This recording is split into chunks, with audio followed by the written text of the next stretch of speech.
Welcome dear rockers. कैसे हैं दोस्तों आप सभी? स्वागत आप सभी का। वैसे क्या कभी आपने एक बड़ा सा पेड़ देखा है जिसकी शाखाएं बहुत ही दूर तक फैली हुई हो? जानते हो ये शाखाएं कितनी ही बड़ी क्यों ना हो जाए, कितनी भी मजबूत क्यों ना हो जाए या फिर कितना भी दूर क्यों ना चले जाएं, लेकिन हमेशा पेड़ से जुड़ी रहती हैं। ठीक इसी तरह एक परिवार होता है जिसमें रहने वाले लोग कितने भी एक दूसरे से क्यों ना दूर हो, मगर उनके दिल एक दूसरे से जुड़े होते हैं। सही बात है ना? उनके एहसास एक से होते हैं और उनकी असली खुशियां या दुख एक दूसरे पर भी निर्भर करते हैं। तो इस बात को ये कहानी बहुत ही प्यारे ढंग से हमें सिखाएगी, समझाएगी आखिर एक परिवार क्या होता है। क्योंकि दोस्तों हर समय ये मार धाड़ ठीक नहीं है ना, कभी फैमिली वाली मूवीज भी देखनी चाहिए। स्वागत आपका इस कहानी में जिसका नाम है ये आपके सामने घरत गणपति। तो कहानी की शुरुआत में हम देखते हैं कोकण में रहने वाली घरत फैमिली को, जो कि आज गणेश उत्सव मनाने वाले हैं, बल्कि मना रहे होते हैं। वो गणेश जी की मूर्ति लेकर आ रहे होते हैं और तभी वहाँ जीतू, जिसने उस मूर्ति को पकड़ा होता है, उसका पैर फिसल जाता है। तभी वहाँ पर केतन आ जाता है, मूर्ति को संभाल लेता है बड़ी मुश्किल से। अब दोस्तों केतन इस घर का बड़ा बेटा है जो अपने काम की वजह से अक्सर दिल्ली में ही रहता है। सब लोग केतन को देखकर बहुत ही खुश होते हैं। केतन के साथ वहाँ पे कीर्ति भी आती है जो कि केतन की गर्लफ्रेंड है, लेकिन यहाँ केतन सभी से झूठ कह देता है कि कीर्ति बस मेरी दोस्त है। फिर यहाँ पे कीर्ति एक एक करके सभी परिवार वालों से मिलने लग जाती है और फिर वो अपने बारे में भी सभी को बताती है। बोलती है कि मैं एक योगा इन्फ्लुएंसर हूँ। और फिर श्वेता यानी केतन की बहन कीर्ति को उसका रूम दिखा देती है और कहती है कि देखो मुझे पता है आप केतन की गर्लफ्रेंड हो। अब वैसे केतन ने तो सभी से झूठ बोला, लेकिन उसकी बहन श्वेता को सब बढ़िया तरीके से पता है, क्योंकि वो केतन और कीर्ति दोनों के इंस्टाग्राम प्रोफाइल्स चेक करती है, तो उसे वहाँ से सारी खबर मिलती रहती है। इसके साथ केतन के कजन्स यानी कि जीतू और दीपाली भी समझ जाते हैं कि कीर्ति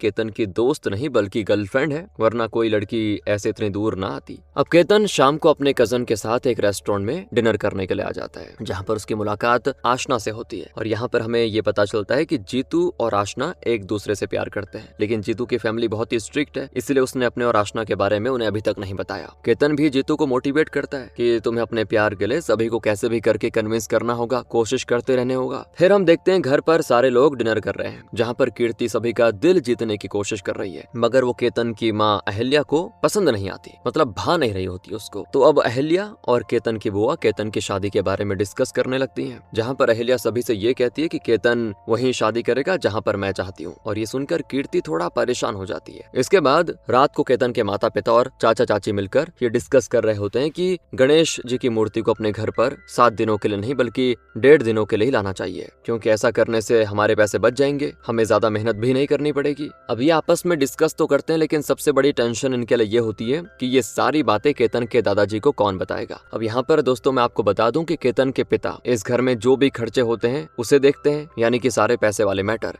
और जीतू के पिताजी भी घर या खेत का काम करना होता है उनको, वो सब कुछ उनकी जिम्मेदारी है। अब लेकिन यहाँ पे क्या होता है ना, जो केतन है उसके पिता तो पैसे वाला मैटर देखते हैं, तो केतन की माँ को थोड़ा सा घमंड होता है, यानी कि अहिल्या को, कि मेरा पति तो थोड़ा बढ़िया काम करता है, मतलब पैसे वाला, और दुनिया तो जो पैसे वाला है दोस्तों उसी को लायक समझती है। तो वो यही सोचती है कि सब कुछ मेरे पति की वजह से चल रहा है। रात को केतन और कीर्ति एक दूसरे से अकेले में मिलते हैं, जहाँ पर केतन कीर्ति से कहता है कि गणेश उत्सव के इन 7 दिनों में हम दोनों को पूरे परिवार को दिखाना होगा कि कैसे हम दोनों एक दूसरे के लिए परफेक्ट हैं, एक दूसरे के साथ खुश हैं, ताकि परिवार वाले हमारी शादी के लिए मान जाए, कैसे भी करके करना होगा। अब अगली सुबह हम देखते हैं कि केतन की दादी को इम्प्रेस करने के लिए कीर्ति जल्दी उठती है, तुलसी के पास उनका इंतजार करते करते वहीं पर सो जाती है। अब सारे परिवार वाले कीर्ति को ऐसे देखकर शॉक्ड हो जाते हैं कि ये यहाँ पे क्यों सो रही है। लेकिन दोस्तों यहाँ पर केतन सभी से कहता है कि अरे कीर्ति ना सुबह सुबह जल्दी योगा करने के लिए उठी होगी और शायद बेचारी यहीं पर गलती से सो गई। ये सब कहकर तो वो इस बात को संभाल लेता है ताकि कीर्ति का कोई भी बैड इंप्रेशन ना पड़े परिवार वालों पर। फिर हम देखते हैं कि केतन और सभी गाँव वाले मिलकर गणेश जी की पूजा और आरती वगैरह कर रहे होते हैं। तभी वहाँ पर भी कीर्ति आ जाती है। यहाँ जो अहिल्या है ना केतन की माँ, वो कुछ पैसे अपनी जेठानी को दे देती है,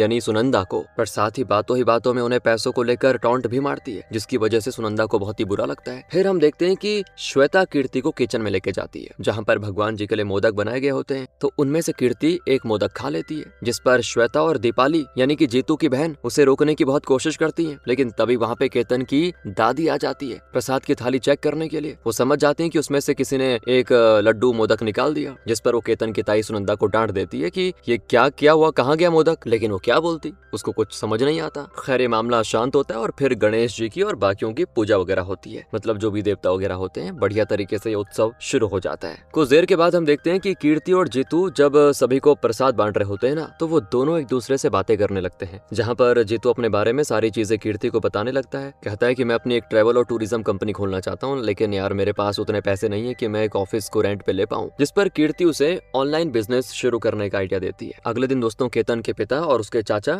उसके दादाजी को ये कहने की बहुत ही कोशिश कर रहे होते हैं कि गणेश जी की मूर्ति को 7 दिनों के लिए नहीं बल्कि सिर्फ 1.5 दिनों के लिए लाना चाहिए। लेकिन नहीं भाई, दादाजी का उत्साह देखकर उन दोनों में हिम्मत ही नहीं होती कि वो ये बात उनसे शुरू कर पाए। यहाँ कीर्ति केतन के दादाजी से मिलने आती है और बातों ही बातों में उन्हें अपने बचपन की सारी कहानियां बताने लगती है, जिनमें वो उनको ये भी बता देती कि मेरे माता पिता का डिवोर्स हो चुका है। ये सारी चीजें सुनने के बाद केतन उसे दूर से इशारा करता है कि तुम आगे कुछ मत बोलना। तो कीर्ति भी आगे कुछ नहीं कहती। आगे अहल्या और सुनंदा जब भी मार्केट जाती है ना, तो उनमें भी बहस हो जाती है इस बात को लेकर कि भगवान जी की मूर्ति को सिर्फ 1.5 दिनों के लिए लाना है। बहस मतलब इस तरीके से होती है, वैसी वाली बहस नहीं कि यार अब सासू जी को कौन बताएगा ये मूर्ति के बारे में, उनको कौन समझाएगा। और दोनों में से कोई भी इस बात की जिम्मेदारी नहीं लेना चाह रहा था, इसलिए दोनों में बहस हो जाती है। एक बोलती है तू बोल, दूसरी बोलती तू बोल। इधर केतन कीर्ति से मिलता है और कहता है कि तुम्हारे माता पिता का डिवोर्स हो चुका है, ये बात तुमने दादाजी को नहीं बतानी थी। अब देखो इस बात को लेकर कोई दिक्कत ना हो जाए आगे कहीं। लेकिन दोस्तों ये बात कीर्ति को अच्छी नहीं लगती, मतलब वो ये सोच रही कि बता दिया तो क्या दिक्कत है। और अगली सुबह जब कीर्ति गार्डन में एक्सरसाइज करने के लिए जाती है ना, तो उसे केतन के दादाजी दिखते हैं वहाँ पे, वो स्मोक कर रहे होते हैं। कीर्ति को देखने के बाद दादाजी शॉक्ड रह जाते हैं और कीर्ति से विनती करते हैं कि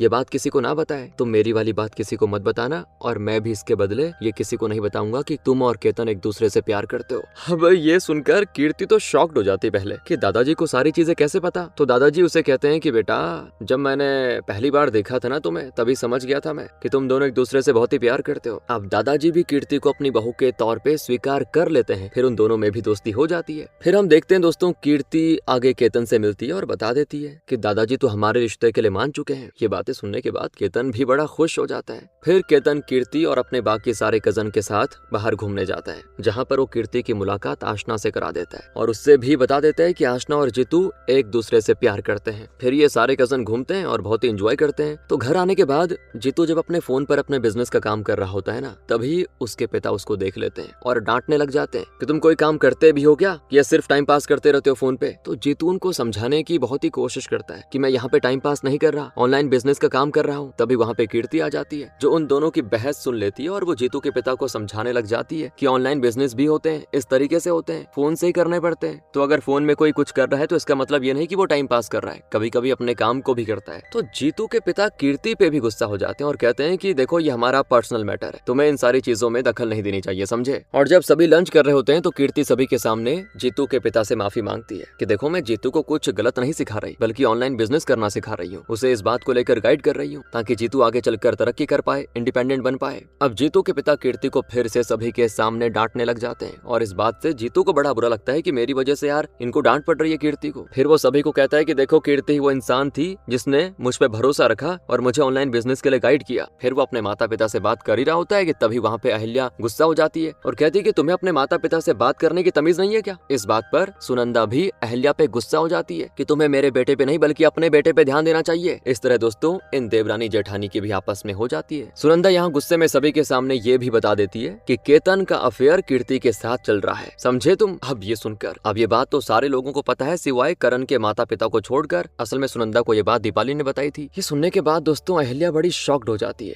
और फिर सारे ही लोग केतन से सवाल पूछने लग जाते हैं। ये सब देखकर आखिरकार केतन और कीर्ति सारे लोगों को अपनी सच्चाई बता देते हैं कि हम दोनों एक दूसरे से बहुत ही प्यार करते हैं, एक दूसरे से शादी करना चाहते हैं। अब ये सारी चीजें सुनने के बाद अहल्या को भी बहुत ही बुरा लगता है क्योंकि उसे तो कीर्ति शुरू से पसंद थी ही नहीं। इन्हीं सब बातों को लेकर सुनंदा फिर से अहल्या को ताना मारने लग जाती है, जहाँ पर इन सारे लोगों में लड़ाई हो जाती है दोस्तों शुरू। इसी बीच केतन के पिता भी सभी को बता देते हैं कि मुझे ऐसी फैमिली के साथ कोई भी उत्सव सेलिब्रेट नहीं करना। आगे गुस्से में केतन के पिता सभी से कह देते हैं कि हमें गणेश उत्सव 7 दिनों के लिए नहीं बल्कि 1.5 दिनों के लिए मनाना चाहिए, क्योंकि ऐसे रिश्तेदार जिनके दिल में एक दूसरे के लिए नफरत है, ऐसे लोगों के साथ त्योहार सेलिब्रेट करने का मतलब ही नहीं बनता। अब इस पर जीतू की फैमिली का ये कहना होता है कि घर का सारा काम हम लोग करते हैं, खेती बाड़ी घर का काम हम करते हैं, जहाँ पर केतन की फैमिली अब ये कहती है कि हर काम के लिए पैसे हम लोग देते हैं। तो फिर से दोस्तों इन सारे लोगों में झगड़ा शुरू हो जाता है, जिसको देखकर दादाजी और दादी जी को बहुत ही बुरा लगता है कि हमारे बच्चे आपस में क्या लड़ रहे हैं। दादाजी और दादी जी भी एक दूसरे से अब डिस्कस कर रहे होते हैं कि क्या करें। मतलब वो दोनों सोचते हैं कि बच्चों को हो क्या गया, एक दूसरे की इज्जत नहीं कर रहे। बताओ ये गणेश उत्सव कितना पुण्य का त्योहार होता है, सब लोग साथ में बिताते हैं, इसको बढ़िया तरीके से सेलिब्रेट करते हैं, लेकिन हमारे बच्चों को देखो एक दूसरे से लड़ रहे हैं। ये सब देखकर दादाजी और दादी जी को बहुत ही बुरा लगता है और वो लोग भी आखिरकार फैसला कर लेते हैं कि वो अब आगे से गणेश उत्सव को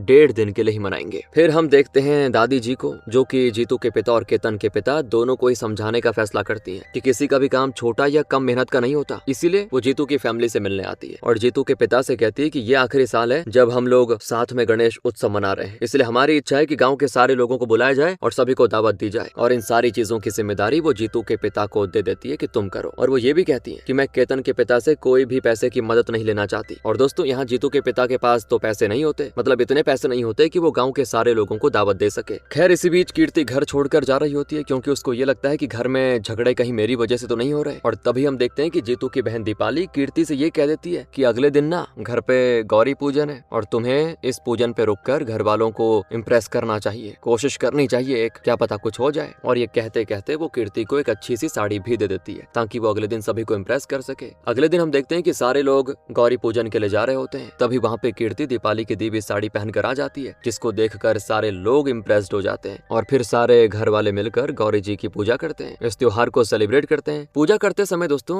दीपाली कीर्ति को दिए में तेल डालने के लिए बोलती है, तो कीर्ति तेल डालने के बाद उस हाथ को साड़ी में पहुंच देती है जो मतलब दीपाली ने उसको दी थी। ये सब देखकर अहिल्या को बड़ा गुस्सा आ जाता है क्योंकि ये साड़ी असल में उसकी सास ने उसको तब दी थी जब उसकी शादी हुई थी, यानी कि ये साड़ी उसकी है और अहिल्या के लिए ये साड़ी बहुत ही कीमती होती है। लेकिन अब क्योंकि कीर्ति ने इसको खराब कर दिया, वो तेल के हाथ पहुंचकर मतलब, इसीलिए अहिल्या कीर्ति को डांटने लग जाती है और कीर्ति अहिल्या से माफी मांगने की बहुत कोशिश करती है, लेकिन अहिल्या उसकी बिल्कुल भी नहीं सुनती। वो कीर्ति से कहती कि तुम्हारे माता पिता का डिवोर्स हो गया है, इसीलिए शायद तुम्हारे अंदर भी बिल्कुल कोई संस्कार नहीं है। ये सब सुनने के बाद कीर्ति को गुस्सा आ जाता है और वो कहती है देखो भले ही मेरे माता पिता का डिवोर्स हो चुका है, लेकिन उन्होंने मेरी परवरिश में कोई भी मौका नहीं छोड़ा है, मुझे बड़ों की इज्जत करना सिखाया हुआ है। फिर कीर्ति गुस्से में वहाँ से चली जाती है और आगे अपने बैग पैक करने लगती है। तभी वहाँ पर केतन आता है दोस्तों, उसे रोकने की बहुत कोशिश करता है, लेकिन कीर्ति उससे कहती है कि देखो बहुत हो गया, अब मैं अपनी सेल्फ रिस्पेक्ट के साथ बिल्कुल भी कॉम्प्रोमाइज नहीं करूंगी। यहाँ फिर केतन और कीर्ति में झगड़ा हो जाता है और फिर कीर्ति ये फैसला करती है कि वो अगले दिन यहाँ से चली जाएगी कैसे भी करके। तो कीर्ति जब घर छोड़कर जा रही होती है ना, तो वो आखिरी बार सारे परिवार वालों से मिलती है और जैसे ही वो वहाँ से जाने लगती है तभी यहाँ पर किचन से आवाज आती है और हमें यहाँ पर ये पता चल जाता है कि दादी जी को चक्कर आ गया है और वो किचन में ही गिर गई है। अब इसके बाद सारे परिवार वाले दादी जी को देखने जाते हैं और बड़े परेशान हो जाते हैं। फिर केतन और कीर्ति दादी जी को संभाल लेते हैं, उनको उनके रूम तक पहुंचा देते हैं। कुछ देर के बाद दोस्तों डॉक्टर को बुलाया जाता है, तो डॉक्टर सभी को बता देते हैं कि दादी जी की तबीयत ठीक है, कोई दिक्कत नहीं है, थोड़ा सा वीकनेस की वजह से हो गया था। दूसरी तरफ केतन भी कीर्ति से माफी मांगता है और उसको जाने से रोक लेता है। अब यहाँ कीर्ति भी ये फैसला करती है कि वो दादी जी की तबीयत ठीक होने के बाद यहाँ से जाएगी और फिर कीर्ति दादी का थोड़ा ख्याल रखती है बढ़िया तरीके से। और यहाँ पर इन दोनों की बातों से हमें ये पता चल जाता है कि दादी जी को चक्कर नहीं आया था, बल्कि वो तो बस नाटक कर रही थी ताकि कीर्ति यहाँ पर कुछ और दिनों के लिए रुक जाए, क्योंकि दादी जी को कीर्ति बहुत ही पसंद है ना, और वो चाहती है कि केतन की शादी कीर्ति से ही हो जाए। कीर्ति भी दादी जी से कह देती है कि मुझे पहले ही पता था कि आप एक्टिंग कर रही हो, क्योंकि आपके चेहरे पे जब आप ये कर रही थी ना एक स्माइल थी, और जब आप बेहोश होने का नाटक कर रही थी सब पता लग रहा था दादी। ये सुनकर दादी बड़ी शॉक्ड हो जाती है और फिर कीर्ति और दादी जी साथ में हंसने भी लगती हैं। सभी लोग अब दावत की तैयारी में लग जाते हैं और तभी वहाँ पर केतन आशना को लेकर आ जाता है, क्योंकि आशना एक शेफ है और वो सभी की मदद अच्छे से कर पाएगी। अब आशना जब यहाँ पर आती है तो वो सभी को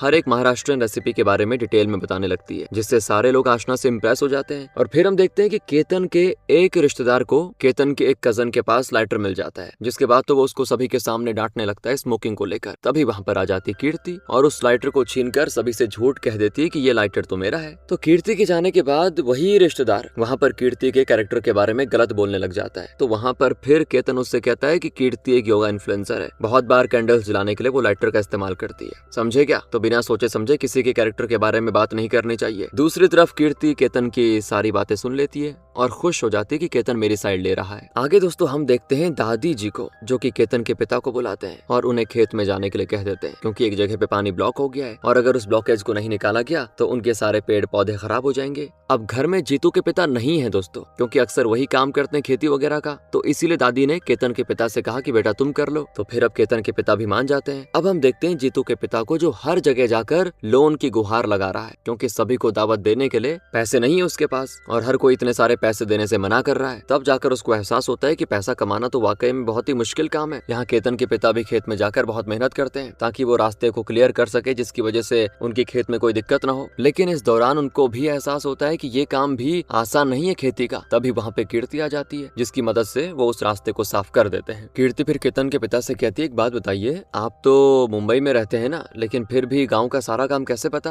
तब वो कहते हैं कि जब मैं छोटा था तब मेरे बड़े भाई ने यानी जीतू के पिता ने मुझे सारा काम सिखा दिया था। कीर्ति इस पर कहती है कि जीतू के पिता हर जगह लोन के लिए अप्लाई कर रहे हैं क्योंकि दावत देने के लिए उनके पास पैसे नहीं है और शायद यही सही वक्त है जब आपको उनकी मदद करनी चाहिए। अब यहाँ लोन न मिलने की वजह से जीतू के पिता परेशान होकर एक जगह पे बैठ जाते हैं। तो उसी वक्त वहाँ पर उनसे मिलने के लिए उन्हीं के बैंक का मैनेजर आ जाता है और कहता है कि अकाउंट में अचानक से किसी ने 5 लाख डिपॉजिट कर दिए हैं। ये सुनते ही जीतू के पिता को समझ नहीं आता किसने किया होगा, लेकिन फिर वो सोचता है ये काम मेरे भाई केतन के पिता का हो सकता है। फिर हम देखते हैं जीतू के पिता केतन के पिता से मिलते हैं और ये दोनों भाई आपस में एक दूसरे से माफी मांग लेते हैं और कहते हैं कि पैसा कमाना भी मुश्किल है और खेत में काम करना भी मुश्किल है। मतलब वो दोनों एक दूसरे के काम की रिस्पेक्ट करते हैं, दोनों एक दूसरे को माफ कर देते हैं और फिर हंसी खुशी आराम से रहते हैं। अब इसको देखकर दादाजी बड़े खुश होते हैं कि चलो बेटों में तो प्यार हो गया कम से कम, यानी कि यहाँ पर उनका और दादी का प्लान काम कर गया। दोस्तों आखिरकार वो दिन आ जाता है जिस दिन गाँव में दावत होनी है। गाँव के सारे लोग दावत में आने लग जाते हैं और केतन और उसका सारा परिवार सभी की अच्छे से खातिरदारी करने लग जाता है। दूसरी तरफ हम देखते हैं कीर्ति को, वो भी सभी का बहुत ही अच्छे से ख्याल रखती है और सारे गांव वाले कीर्ति की बहुत ही तारीफ करते हैं। अब दोस्तों अहिल्या को भूख लगती है और उसकी बेटी श्वेता आकर उसे खाने के लिए मोदक देती है। तो मोदक खाने के बाद सबसे पहले तो अहिल्या उन मोदकों की बड़ी तारीफ करती है क्योंकि बहुत ही अच्छे बने होते हैं। लेकिन जैसे उसको पता चलता है ना कि ये कीर्ति ने बनाए तो वो गुस्से में आ जाती है और मोदकों के बारे में बहुत ही गलत कहती है कि नहीं नहीं बेकार है ये। अब श्वेता अपनी माँ से फिर नाराज हो जाती है कि माँ ये क्या दोगलापन है, मतलब पहले आपको अच्छे लग रहे थे लेकिन जब पता चला कीर्ति ने बनाए तो गंदे लग रहे हैं। यार किसी की मेहनत का ऐसे मजाक मत उड़ाओ। अहिल्या दोस्तों कभी भी कीर्ति की तारीफ नहीं करती है। अब ये लोग झगड़ ही रहे होते हैं कि तभी वहाँ पर केतन भी आ जाता है, इनकी बातें सुन लेता है और केतन भी आज अपनी माँ अहिल्या से नाराज हो जाता है क्योंकि सब घर वालों का दिल जीतने के लिए कीर्ति बहुत ही मेहनत कर रही है, लेकिन अहिल्या है कि उसमें हमेशा कमी निकाल रही है। इसीलिए वो अपनी माँ से परेशान हो चुका है क्योंकि कीर्ति कितनी भी मेहनत क्यों ना कर ले अहिल्या कभी उसको शायद स्वीकार नहीं करेगी। जिस बात को समझकर केतन गुस्से में वहां से चला जाता है। दूसरी ओर हम देखते हैं जीतू को जो अपने पिता के साथ बैठा हुआ है, जहाँ पर जीतू के पिता उससे माफी मांगते हैं क्योंकि जीतू ऑनलाइन बिजनेस के लिए बहुत मेहनत कर रहा है दोस्तों, लेकिन उसके पिता ने कभी भी उसकी मेहनत की कदर नहीं की। जीतू के पिता पुराने ख्यालों वाले होते हैं और उनको ये लगता है कि फोन इस्तेमाल करना मतलब टाइम पास करना है, लेकिन अब जब जीतू की मेहनत को वो देखते हैं तो समझ जाते हैं कि फोन के जरिए भी काम किया जा सकता है। इसीलिए वो जीतू से माफी मांगते हैं। अब जीतू भी अपने पिता को गले लगा लेता है और इन दोनों की भी सारी गलतफहमी एक सॉरी से दूर हो जाती है। रात की बात है दोस्तों, अहिल्या अकेली ही एक जगह पे बैठी होती है, उसे बड़ा बुरा लग रहा होता है क्योंकि केतन उससे नाराज है। तभी वहाँ पे दादी जी आ जाती हैं और अहिल्या से कहते हैं कि कीर्ति एक बहुत ही अच्छी लड़की है, केतन से बहुत प्यार करती है। तो दादी जी आगे उससे ये भी कहती हैं कि बेटा तुमने अपने ईगो को नहीं बल्कि अपने बच्चों की खुशियों को ज्यादा इंपॉर्टेंस देनी है, ठीक है? समझे मेरी बात? हमारे बच्चों की खुशियों से हमारी खुशियाँ होती है, बाद में पछताने से क्या फायदा। अभी उन पे विश्वास करो, उनको अपने फैसले लेने दो। आखिरकार विसर्जन का दिन आ जाता है जहाँ पर घर के सारे लोग दुखी होते हैं क्योंकि ये आखिरी गणेश उत्सव है जो 7 दिनों के लिए मनाया जा रहा है। अब सारे लोग मूर्ति का विसर्जन करने से पहले भगवान की पूजा कर रहे होते हैं कि तभी वहाँ पे अहिल्या आ जाती है और सभी के सामने कीर्ति से माफी मांगती है। ये देखकर केतन को भी अपनी माँ को देखकर अच्छा लगता है और वो गले लगा लेता है। उन दोनों के बीच की भी जो मिसअंडरस्टैंडिंग थी खत्म हो जाती है। इसीलिए सभी लोग मिलकर ये फैसला करते हैं कि अब से हर साल ये लोग गणेश उत्सव 7 दिनों के लिए ही मनाएंगे, जिसके बाद सारे लोग मिलकर भगवान की आखिरी बार आरती करते हैं और फिर भगवान जी की मूर्ति को विसर्जन के लिए लेके जाते हैं। दोस्तों एक परिवार में कई तरह के लोग होते हैं, सभी के अलग विचार हैं, अलग सोच है, अलग धारणाएं होती हैं। जैसे हमारे हाथ की हर उंगली बराबर नहीं होती, वैसे परिवार के सदस्य होते हैं। यहाँ अलग अलग जनरेशंस के लोग एक साथ रहते हैं तो विचारों का टकराना तो तय है, मनमुटाव भी होते हैं, लेकिन जो इन सभी मनमुटावों और गलतफहमियों को दूर करके एक दूसरे को समझने की कोशिश करे और साथ में रहे, किसी भी कीमत पर अलग ना हो, वही तो है असली परिवार की कहानी। दोस्तों इसी के साथ, इसी हैप्पी एंडिंग के साथ एक कहानी खत्म होती है। बाकी स्क्रीन पे दिख रही वीडियो को जरूर क्लिक करें। मिलते हैं डायरेक्ट वहाँ पे। Thanks for watching.